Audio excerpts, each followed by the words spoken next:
duas passagens, uma no Antigo Testamento e outra no Novo Testamento. Estas duas passagens são paralelos. Livro de Números, capítulo 21, do versículo 5 ao versículo 9. Livro de Números, capítulo 21, do versículo 5 ao versículo 9. Depois nós vamos ler Evangelho de João, capítulo 3, do versículo 14 ao 18. Números 21, versículos 5 ao 9. E o povo falou contra Deus e contra Moisés: por que nos fizeste subir do Egito, para que morrêssemos neste deserto? Pois aqui nem pão nem água há, e a nossa alma tem fastio deste pão tão vil. Então o Senhor mandou entre o povo serpentes ardentes, que morderam o povo, e morreu muito povo de Israel. Pelo que o povo veio a Moisés e disse: havemos pecado, porquanto temos falado contra o Senhor e contra ti. Ora ao Senhor que tire de nós estas serpentes. Então Moisés orou pelo povo. E disse o Senhor a Moisés: faze uma serpente ardente, ou de bronze, e põe-na sobre uma haste. E será que viverá todo mordido que olhar para ela. E Moisés fez uma serpente de metal, e pô-la sobre uma haste. E era que, mordendo alguma serpente a alguém, olhava para a serpente de metal e ficava vivo. E ficava vivo. Agora vá comigo no Evangelho de João, capítulo 3, o versículo 14 ao 18. E como Moisés levantou a serpente no deserto, assim importa que o Filho do Homem seja levantado, para que todo aquele que nele crê não pereça, mas tenha vida eterna. Porque Deus amou o mundo de tal maneira que deu o seu Filho unigênito, para que todo aquele que nele crê não pereça, mas tenha vida eterna. Porque Deus enviou o seu Filho ao mundo, não para que condenasse o mundo, mas para que o mundo fosse salvo por ele. Quem crê nele não é condenado, mas quem não crê já está condenado, porquanto não crê no nome do unigênito Filho de Deus. Serpente de bronze é uma simbologia bíblica. Jesus fala deste episódio aqui no Evangelho de João, sobre algo que aconteceu 1500 anos antes de sua existência. Jesus fala para fazer uma comparação, uma analogia ao seu respeito. Assim como uma serpente de bronze foi levantada no deserto há 1500 anos atrás, por Moisés, assim também o Cristo deve ser levantado na cruz do Calvário. Meu irmão, esta passagem bíblica está falando a respeito do pecado do homem. Esse texto fala de pecado. A Bíblia fala que pecado tem consequência. O texto que nós lemos no livro de Números, no Antigo Testamento, diz que o povo de Israel reconheceu que ao falar contra Deus e falar contra o príncipe do povo Moisés, o pastor do povo Moisés, eles reconheceram: nós pecamos. Por que pecaram?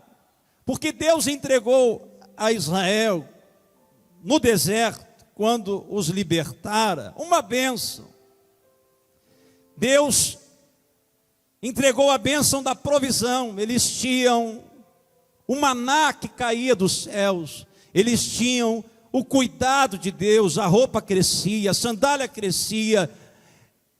E um dos maiores pecados da humanidade é o pecado da ingratidão, é nós recebermos algo de Deus e nós não termos a consciência do benefício, e eles dizem: nós estamos cansados deste pão, desta bênção.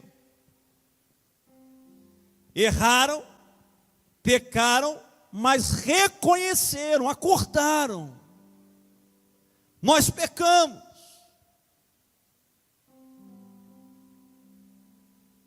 O pecado sempre terá consequências. Quando eles pecaram, reconheceram, mas mesmo assim vieram as consequências. Serpentes se manifestaram no arraial. E você acompanhou comigo a leitura. Muitos foram mordidos por serpentes. Muitos morreram por causa do seu pecado. Mas quando há um arrependimento, e a partir do arrependimento deste povo, Deus ofereceu a possibilidade de uma solução. Pecado tem solução. Pecado tem uma saída oriunda de Deus para a minha vida e para a sua vida. Quando acontece o arrependimento, Deus oferece uma solução, uma salvação. Mas desfrutar ou não dessa salvação de Deus depende de uma decisão. Vou repetir: desfrutar ou não desta solução ou desta salvação depende de uma decisão. A figura da serpente que Deus mandou Moisés levantar era a figura da maldição que assolava o povo. Aquela serpente na haste era o próprio símbolo da maldição que infernizava o povo, que atacava o povo, que destruía o povo. Deus manda levantar uma figura exatamente daquilo que era o símbolo da maldição que os assolava. Quem está me entendendo, diga amém, por favor. Quando Jesus foi à cruz, a cruz era um tipo de execução que o Império Romano praticava especialmente para criminosos. Jesus, quando vai à cruz, ele morre como se fosse um pecador. Só que Jesus não é pecador. Só que Jesus não é criminoso. Quando nós vemos na carta de Paulo, 2 Coríntios capítulo 5, que ele se fez pecado por nós. Mas Jesus nunca conheceu o pecado. Qual era a maldição que assolava a humanidade quando Jesus levanta para fazer esse discurso aqui no Evangelho de João sobre crer e ser salvo? Qual era a maldição naquele tempo? A maldição naquele tempo era o pecado. Qual é a maior maldição que a humanidade sofre hoje? Qual é a maior praga? Qual é a maior maldição que destrói família, destrói vida, destrói casamentos? Ainda hoje o pecado é a maior maldição na vida da humanidade. Ainda hoje. A humanidade, pelo seu próprio pecado, tem se afastado de Deus e sofrido as mesmas consequências. Por que tem gente que vive tão angustiada? A proliferação de serpentes figuradas na sua vida, ataques, desgraças, maldições, pecado. Serpentes abrasadoras e morte física, e morte espiritual, morte emocional. O pecado na Bíblia está associado à morte e dentro de um conceito de existência física. E o pecado está associado a um conceito bíblico chamado separação entre o homem e Deus.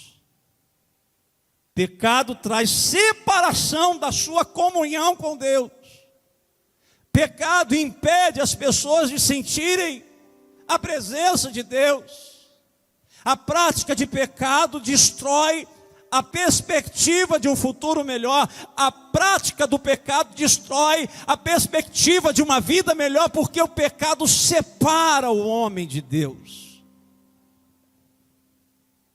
No entanto, como houve, aleluia, arrependimento, e Deus ofereceu para Israel uma salvação. Como Israel se arrependeu, Deus, peraí, eu tenho uma solução para o teu pecado. Eu vou colocar uma haste de metal, aleluia, no deserto, e quem olhar para ela vai ser curado, vai ser restaurado, vai ser liberto. E Jesus aqui está dizendo a mesma coisa. Que o homem, ao se arrepender, se ele se arrepender, ele pode desfrutar de uma solução que Deus lhe oferece. Ei, meu amigo, não fique triste, não fique desesperado. Deus propiciou para você uma solução para o teu pecado. João 3,16, porque Deus amou o mundo de tal maneira que deu o seu Filho unigênito, para que todo aquele que nele crê não pereça, não pereça, não pereça, não pereça, mas tenha vida eterna. Quantos já fizeram uso dessa solução e desse benefício aqui nessa noite?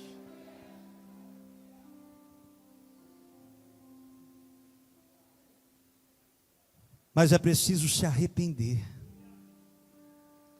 Mas é preciso parar de pecar, abandonar o pecado. Não existe maldição sem causa, diz a palavra. Maldição é oriunda do pecado.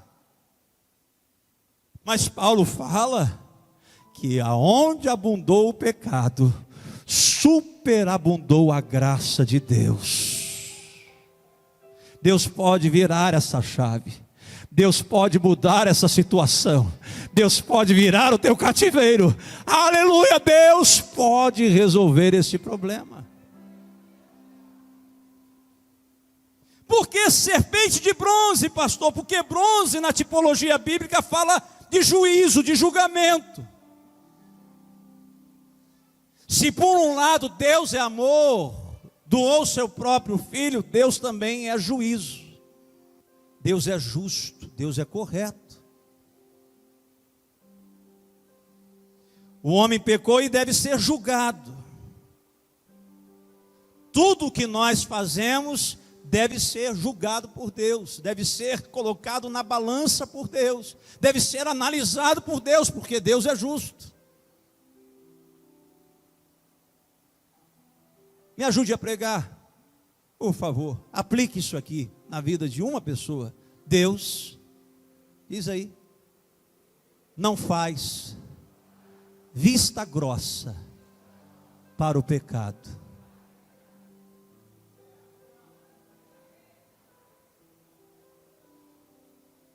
Me perdoe, mas foi essa palavra que Deus me deu para ministrar ao teu coração. Quantos estão recebendo essa palavra da parte de Deus? Deus não faz vista grossa. Pastor, mas quem é que vai pagar essa conta? Jesus.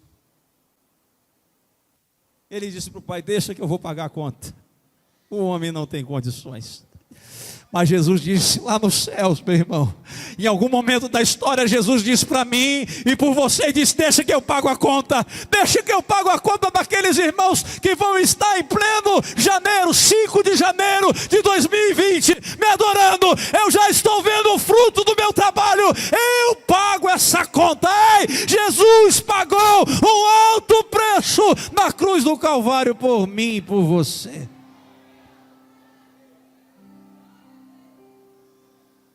Mas é maldição, ele se fez maldição por nós.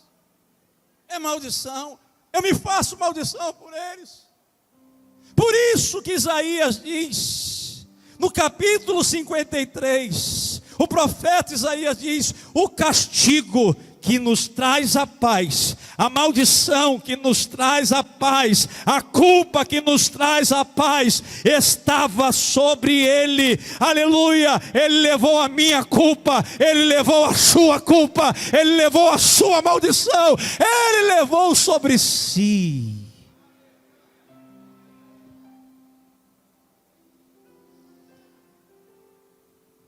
Deus falou a Moisés: olhem para a serpente de bronze e sereis curado. E o mesmo acontece nesse paralelo. Ei, meu irmão, você olhou para o Papa e ficou chateado porque ele deu um tapa na mão da mulher.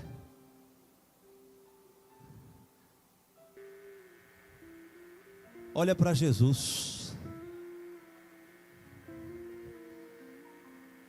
Você olhou para o Trump e ficou chateado que ele mandou assassinar o general iraniano. E está preocupado que pode vir uma crise do petróleo. Não, fica tranquilo. Continua olhando para Jesus. Continua olhando para Jesus. Jesus não vai te decepcionar, Jesus não vai te abandonar. Eu quero dizer para você, se você continuar olhando para Jesus, 2019 você foi abençoado, em 2020 você continuará sendo abençoado, porque a gente está olhando para Jesus.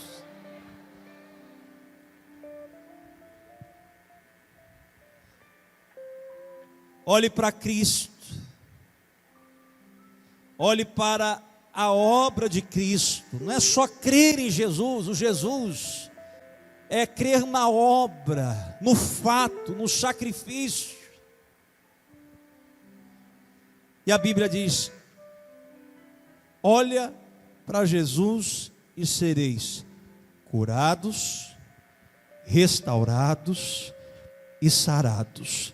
Eu nunca vi um crente que olha para Jesus desanimado. Eu nunca vi um crente que olha para Jesus frio e gelado. Um crente que olha para Jesus, ele é cheio da glória de Jesus, cheio da glória de Deus, cheio de saúde espiritual. Não há separação, não há morte. A vida, a vida, a vida, a vida de Deus nele.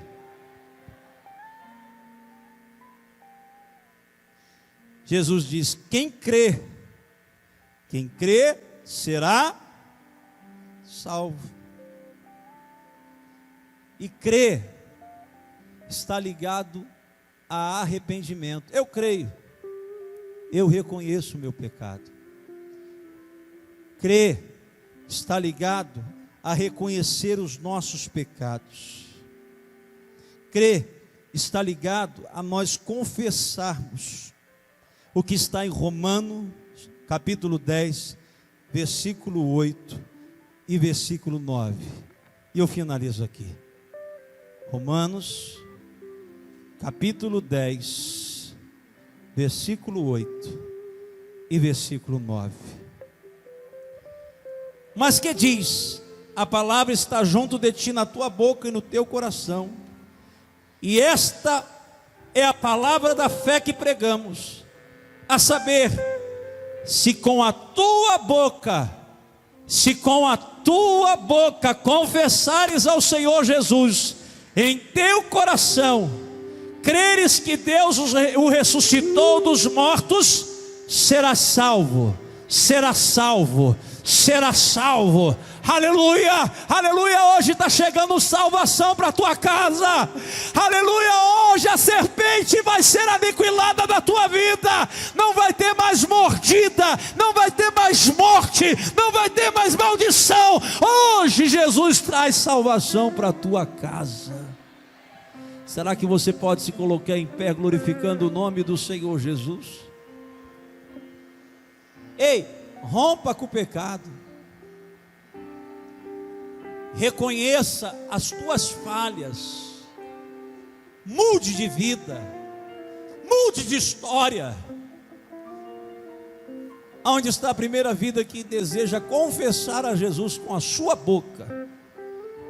Confessar: eu reconheço que Ele ressuscitou dentre os mortos e está vivo à direita do Pai. Onde está a primeira vida? Enquanto o ministério de louvor adora, assim, nós vamos te aguardar aqui. Ei, chegou salvação para você. Olha para Jesus, olha para Jesus. Chegou salvação para a tua casa. Está vindo uma vida para Jesus. Você pode glorificar o nome do Senhor. Aonde está a segunda vida? Está vindo a segunda vida. Você pode glorificar o nome. Está vindo a terceira. Está vindo a segunda. Aonde está a terceira? Aonde está a terceira vida para Jesus? É uma noite de salvação. Jesus pode mudar a sua história. Está vindo a terceira vida. Será que você pode glorificar o nome do Senhor? Está vindo a terceira vida. Onde está a quarta vida para Jesus? Olhe para a cruz. Olhe para a cruz. Veja bem para onde você está olhando. Olhe para Jesus. Deus me amou. Aonde está a quarta vida? Deus vai mudar a sua história. Deus vai mudar. Aleluia.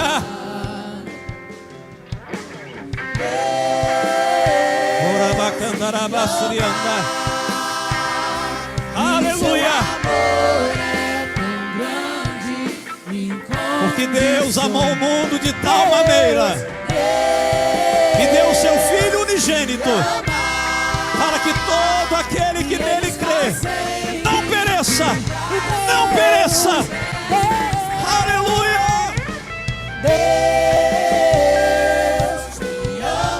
Aleluia, mas tenha vida eterna.